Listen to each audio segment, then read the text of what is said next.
The whole idea about replacement of missing teeth with dental implants is to let people live their lives, enjoying eating, smiling, and not thinking about their teeth.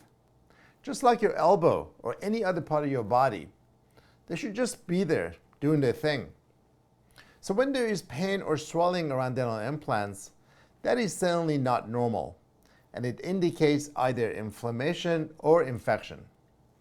In this episode, I'm going to share with you how to treat painful dental implants with significant loss of bone and gum tissue, and the steps for restoring a healthy dental implant.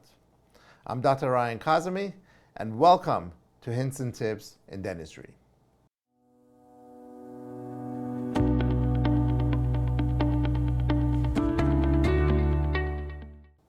Pain around dental implants indicates either inflammation or infection.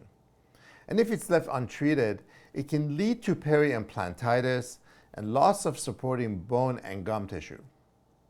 Of course, it's best to prevent this altogether by ensuring that your surgeon places the implants in a healthy and abundant bone and gum tissue, and they are meticulously restored by a restorative dentist. It is also critical to keep them clean following proper home and professional care. Early inflammation around dental implants can be treated by professional care and special cleaning techniques. However, in more advanced infections with bone loss, the only viable and predictable treatment option in most cases involves removal of the implant. Let's take this patient, for example, with inflammation and advanced bone loss around this implant, which was causing significant amount of pain. Any attempt at cleaning and grafting this dental implant in hope of making it healthy and vital again is highly unpredictable and ineffective.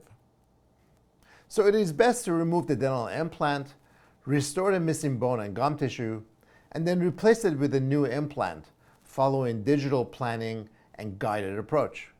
The first step is removal of the dental implant. Although this implant has been in place for over 10 years and is well integrated into the bone, it can be easily removed using a unique and a very conservative technique called reverse torque approach. When done properly, this procedure requires no bone removal. The implant is simply reversed using a special tool. The gum tissue is often inflamed, infected, or receded around such implants. So any attempts at bone grafting or ridge augmentation at this stage has a high risk of failure. So it is best to simply debride and clean the area and let it heal for about 2 or 3 months before any bone grafting or implant replacement therapy. At most, what I recommend is placement of a collagen plug in order to maintain the space and the blood clot, and then cover the area with platelet-rich fibrin obtained from patient's blood at the time of the procedure.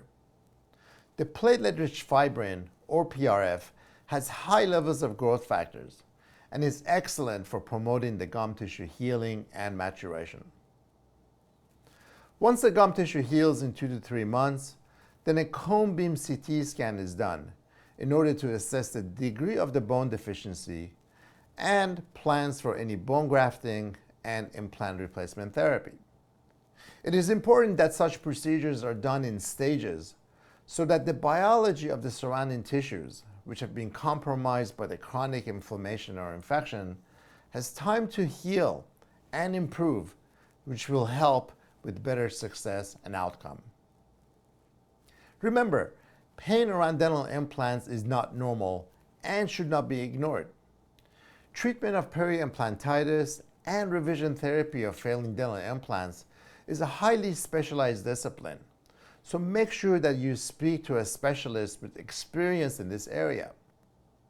With a good team and a well thought out plan, you can get back on track, restoring your bone, gum tissue, and implant vitality, and enjoy all the wonderful benefits of dental implants.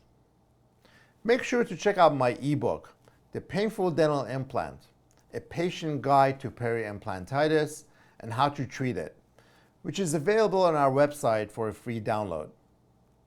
And if you need help with your trouble in dental implants, give us a call. I'm Dr. Ryan Kazemi, and I look forward to seeing you again soon on the next episode of Hints and Tips in Dentistry.